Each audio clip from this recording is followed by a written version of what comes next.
ఇప్పుడు అసెంబ్లీలో మా జీవో 46 బాధితులకు ఒక బిల్లు ప్రవేశపెడితే ప్రతిపక్షాలు కూడా మద్దతు ఇస్తాయి కదా. ఏదేదో విషయం గురించి కొట్లాడు కాదు. జీవో నెంబర్ 46 నుంచి ఒక 1500-2000 మంది పిల్లలు చాలా ప్రాణాలు పోగొట్టుకుంటున్నారు.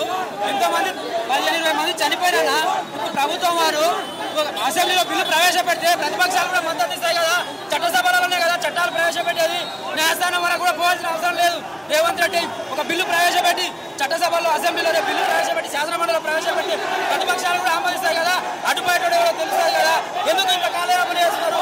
ప్రాణాలు తీసుకోవాలన్నా ఎంత బాధ అనుభవిస్తున్నామన్నా బాధగా పెద్ద తీసుకుంటున్నామన్నా. 4 వచ్చి 127 మార్కులు వచ్చినా నాకు ఈ ప్రభుత్వం దొంగ ప్రభుత్వం అన్నా. ఎంత కష్టపడి గెలిపించుకున్నామన్నా. పైగా ఎవరికైనా పెద్ద తీసుకొని పాలు పెట్టుకుంటే ఎంత బాధ అనిపిస్తుందన్నా. ఏదో చదువురా దత్తమ్మ చేసుకునే పని మేము చేసుకోవాల్సి వస్తుందన్నా. మా భార్య ఎవరైనా అర్థం చేసుకోడా స్వామి. కష్టపడి గెలిపించినవా మిమ్మల్ని. మా అవ్వ తాతల కాలువకి 130 మార్కులు వచ్చినా జాబు రాలేదు తాత. కాంగ్రెస్ గెలిపియండి తాత. మన జాబులు మనకు వస్తాయి. ఆ 3000 పెన్షన్ నీకు వస్తే 30,000 నౌకరు వస్తే నేను ఆ 3,000 నీకు ఇస్తానే. నీ మన్మనికి జాబ్ వస్తా తాత. నీకు ఆ 3,000 పెన్షన్ దాచపడకే అని కాంగ్రెస్ పార్టీ 32 సంవత్సరాలు వస్తున్నాయన్న. 126 మార్కులు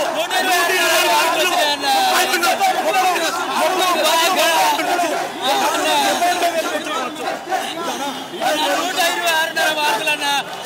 స్టేట్ లో టాప్ అన్న మొట్టమొదటి బాధిత నేనే అన్న. మహబూబ్నగర్ జిల్లా అన్న. ఎంత బాధ అనిపిస్తుంది అన్న. ఏ చదువు రానోడు చేసుకుంటాను అంత బాధ అనిపిస్తుంది అన్న. టాప్ మార్కులన్నా. మా మహబూబ్నగర్ సీఎం అని చెప్పి సంతోషపడ్డామన్నా. రేవంత్ రెడ్డి గెలిచినాడు. పిచ్చి పట్టలాగా రోడ్లు బట్టి ఆన్ చేసినామన్నా డీజేలు పెట్టుకొని. ఈ బాధ అర్థం చేసుకోండి అన్న. ఫస్ట్ 6 మార్కుల క్వశ్చన్ 6 మార్కుల కేసు సింగిల్ బెంచ్ లో మేము గెలిచినామన్నా. డివిజన్ బెంచ్ లో కూడా మేము గెలిచినాం. ఆ తర్వాత ఈ గవర్నమెంట్ వచ్చినాక సుప్రీంకోర్టు పోయి మేము అది చూస్తాము అని చెప్పి పర్మిషన్ తీసుకొని వీళ్ళు తక్కువ మార్కులు జాబులు ఇచ్చారన్న. ఆ రోజు సుప్రీంకోర్టు పోయే అవసరం ఏముందన్న. డివిజనల్ బెంచ్ కాడ గెలిచినప్పుడు మళ్ళీ సుప్రీంకోర్టు పోయి మా మెరిట్ పార్టీలు వచ్చిన ఇట్లే పెట్టి నువ్వు కూడా ఎందుకన్నా మాకు న్యాయం చేయడన్నా నేను ఆ రోజు చెప్పిన. దొంగ ప్రభుత్వం అనేది ధైర్యంగా పోరాటం చేయండి.